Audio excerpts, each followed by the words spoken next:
At first glance, Hi, Trish. these aisles look like any other grocery store, but the food here, free. These shopping carts, Where you went? In the back? going out to people who may not otherwise get it without this help. This is the Northwest Assistance Ministries Nutrition Center. This is where we help our neighbors who are experiencing food insecurity. NAM President and CEO Nadine Scamp says the nonprofit has been doing this for more than 4 decades. Food insecurity is really both a lack of access to nutritional food options, and we see that with our neighbors that maybe they have a lack of transportation or they don't have a grocery store that is near them.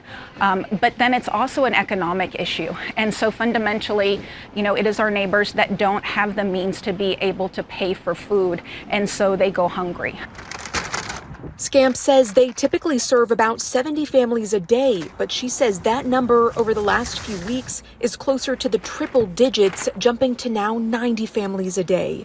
With the impacts to SNAP benefits, with our federal workers, we are definitely seeing an increase in calls for assistance and calls from people who maybe haven't requested assistance before.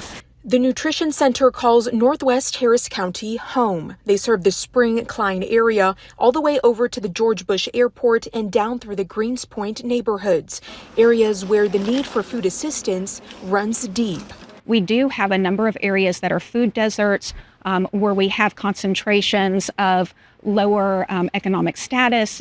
The zip code near Bush Airport had the highest percentage of families receiving SNAP benefits at 39%, according to 2023 U.S. Census data. North County were the areas that were identified as having the highest rates of food insecurity, which is not surprising because those are predominantly Black and Latino or Hispanic neighborhoods. Luz Garcini with the Kinder Institute for Urban Research says their recent study found 80% of households in the Greenspoint and IAH neighborhood struggle with food insecurity. On this map, the deeper the red, the greater the need, according to data from that study. We are talking about families who have jobs and who are employed and still report high rates of food insecurity, which means even if they work, right, their salaries are not enough to get them out of that. For Black families, it was over 50% that reported rates of food insecurity.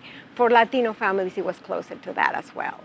So, it is important for us to acknowledge who are the families who are bearing the biggest burdens. These shelves trying to lighten that burden for families, providing more than just ingredients for a meal, but a better chance at a healthier life. We know it's so important that that child goes to school fed so that they're able to concentrate on their schoolwork. They're able to make good grades and stay engaged with school. And so, we're trying to help those families be able to meet those basic needs so that they've got a little bit of breathing room.